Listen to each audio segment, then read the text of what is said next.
On this episode of the podcast, we're going to talk about, where are my notes? Oh, no, wait, that's the wrong file. I don't want that one. Where's the other one? There it is.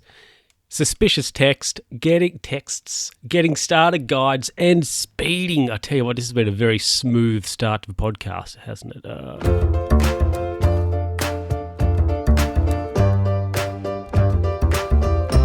Hello, everybody, and welcome back to another edition of the Luke Who's Talking podcast with me, Luke. How are you doing out there? How are you doing? Are you okay? Or are you not? I don't know. I'm not you. So how about you send me an email, Luke Who's Talking at whatever it is, lukewho'stalkingpod@gmail.com. How are you doing? Or you can tweet me. How are you doing? Anyway, let's get into the first story. Or you could send me a text. There you go. Now, the other day I was expecting some mail. I can't even remember. What was it that I was waiting on? I don't know. Oh, probably a pair of shoes, right? It's quite possibly what it was. Anywho, look, I was expecting a parcel. I was expecting some mail to be delivered. And that was loud. The morning of the mail being delivered, okay, I got a text. Sometimes you get them, or you'll get an email saying, oh, your parcel's going to be delivered today. Well, I got one, and it said, your parcel, actually, I can't even remember what it said. I deleted it, but I have a vague memory. But it was like, oh, so your parcel's going to be delivered today.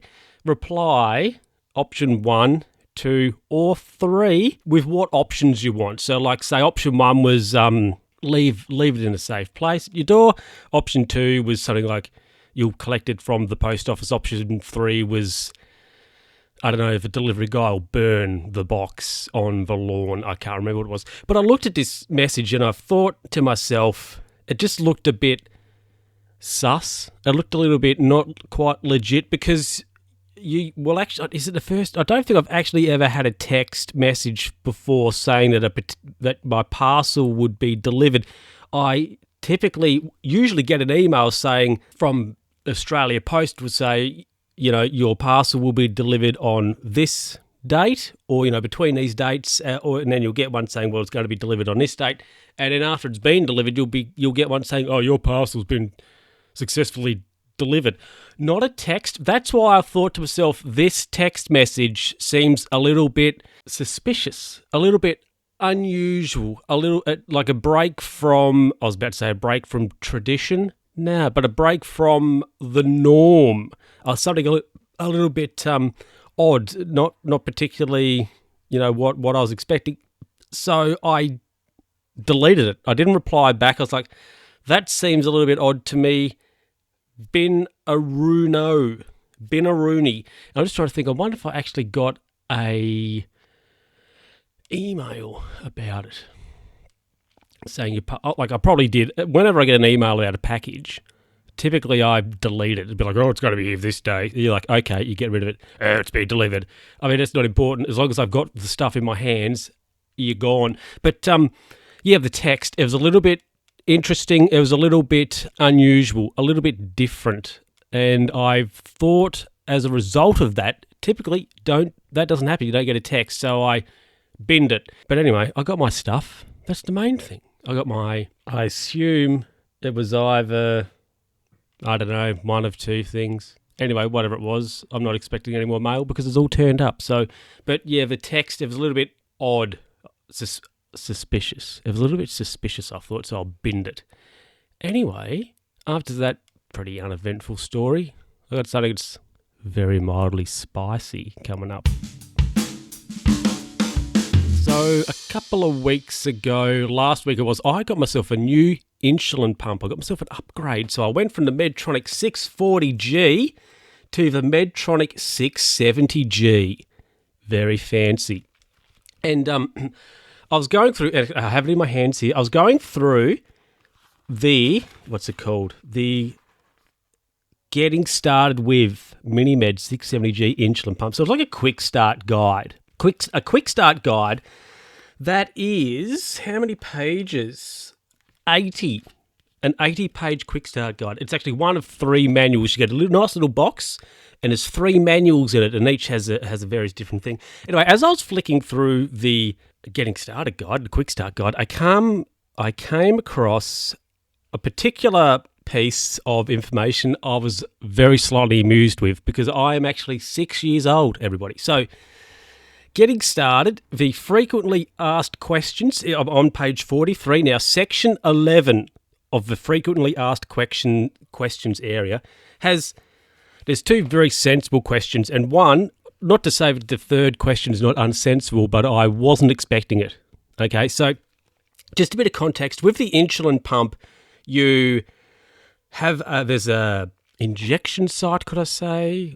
Look, you have a needle on your body, pretty much. You have an infusion site, and you hook the pump onto that, and you wear the pump, and when you have something to eat, say, for example, you're having a biscuit, say, might have 10 carbs in it, right? You tell the pump you're having 10 carbohydrates, and that will give you enough insulin to cover 10 carbs, to cover those 10 carbs, so your glucose don't go too high or whatever. So it's just so you don't have to inject yourself with the more traditional style pen. You have the pump, and it's just a lot more easy, especially if you're out or if you're at a party or something, for example. It's just a lot more convenient and a bit more discreet as well. Anywho, so the pump, you have to wear it all the time. So here in the frequently asked questions section, which is section 11, frequently asked questions, page 43 of the manual. So if anybody out there who has one of these, you can refer to this page. So it has a sensible question: where should I wear my pumps? It says, it has a clip, you can put it on your belt, blah, blah, blah. Actually, now it does say, where is it? Oh, yeah. So if the longer tubing lengths are placed or are in place, you can put the pump in your sock. I was like, okay. Anyway, and it's got, where can I put the pump when I sleep? So, it says, well, you can put it in your pajama pants, or if you have a top's got a pocket, put it in that, put it under your pillow. Yeah, pillow or whatever. So that's fine. Then the next bit says, what about intimacy? And I was looking through the manual, the booklet here, and I was like, what about intimacy? Oh, that's a bit spicy, isn't it? I wasn't expecting it, because I remember when I first got a pump, which I had my old one for 4 years, and I've got the new one here only last week. I said to my doctor, I was like, yeah, so what do I do? Because they were like, you got to wear it all the time. I did say, well, what do I do if I'm in a situation where I have no clothes on? And she said, oh, well, if you're going swimming or having special hugs, you can take it off. You can disconnect it and suspend the delivery. Anyway, so in the book here, it says, what about intimacy? So I'm just going to read to you what it says. What Medtronics have published in their book here. I tell you what, it's a nice book. I'm very impressed with it. Anyway, what to do with the pump during intimate moments is another question that is frequently asked. An open discussion with your partner usually resolves any concerns you may have. Some individuals simply choose to leave the pump in place. Others choose to use the longer tubing, which allows them to place the pump well out of reach. Another idea is to temporarily disconnect from the pump and tubing. Just remember that disconnecting from the pump for longer periods of time can result in high glucose levels, and that could lead to DKA. Ooh. So always be sure to reconnect the pump afterwards. Talk to your healthcare professional about a plan including BG checks and possible correction boluses when discussing and reconnecting, when disconnecting and reconnecting to your pump. So I'll have to have a conversation with Sally. Remember Sally? I mentioned her like ages ago once. She's like my Cheryl. So I'll have to say, Sally, what are we going to do here? What are we going to do here, pet? Are we going to? What do you want to do? How about it? What do you reckon? Oh, but I was very mildly amused with that. I was just going through the manual, like, oh, it's just a bit here about intimacy. Oh, spicy. Actually, I don't know if the old manual has anything. I suppose it probably does. Anyway, yeah, there you go. How about it? Have you read a manual or got a manual that has maybe some similar comments in it or something you weren't expecting? Let me know. So I'm admitting to committing a crime right now. I knowingly have been speeding. Yes, on my bicycle. Near town here, there is a big hill, and it's aptly named Coke Hill or Coca-Cola Hill because, now I don't know if they actually used to make, there's a factory or a warehouse on said hill now. Actually, I don't know if they actually used to make Coca-Cola in this particular factory, but now it is at least a distribution centre, and like you go past and there's like a heap of old vending machines and stuff in the yard. You're like, oh. Anyway, so it's called Coke Hill. Now the speed limit down there is, I'm not sure if it's 50 or if it's a speed of 60 kilometres an hour. It's one of the two. But anyway, the other day I went down there on my bicycle and I hit a speed of 62 kilometres. So regardless of if the speed is 50 or 60, I was speeding. I'm admitting that to you right now. But so I rolled actually down there on my bike, and it was pretty fast. Luckily, there was no other cars on the road. Actually, well, there was two cars that came up the road, up the hill as I was going down it. But luckily, at least in my lane, there was no traffic, which was good because I was able to use the whole road to get round. There was a couple of corners you have to negotiate, so I was able to use the road to negotiate these couple of bends. One thing, though, is there is actually a bicycle lane on the side of the road, but I think after going down there, no way you could go down using the bike lane. It's just not wide enough. It's not. I don't think it's really that great. And the bike lane's always it's pretty good.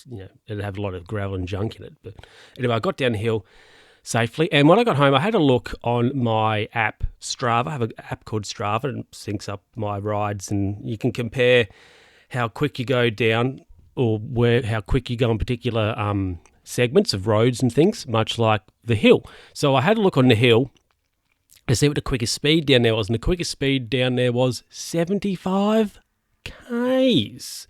Yeah. So that's pretty fast. But when I went down there doing me 60, I didn't, at the time I was like, righty, I'm rolling down the hill. I was more concerned about if there was any cars coming up behind me, but while I was going faster than the cars. But when I got home, I sort of had a think, and I thought, are they even words? I had a thought of if I had come off the bike whilst going down the hill, that wouldn't be good at all. I'd be a bit munted, I think. Well, yeah, I would have got quite munted because I've got a helmet which is like made out of fancy, it's basically, fancy styrofoam with a bit of plastic on it. And that's it. There's nothing between me and the road. See, you bloody car drivers out there, you're in your big metal box thing. You got plenty of protection. I don't, whilst I'm on my bicycle anyway. But, yeah, there you go. Speeding. Well, that is it for this episode of the podcast. Hope you've enjoyed it. If you haven't, well, what do you want from me?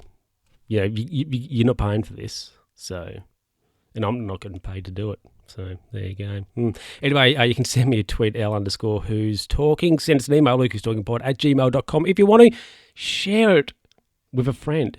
Share the podcast with a friend. And apparently, every podcaster seems to say, give us a review on iTunes because it helps a lot.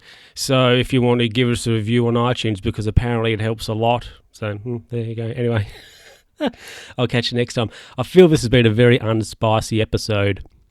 I don't know. Anyway, bye.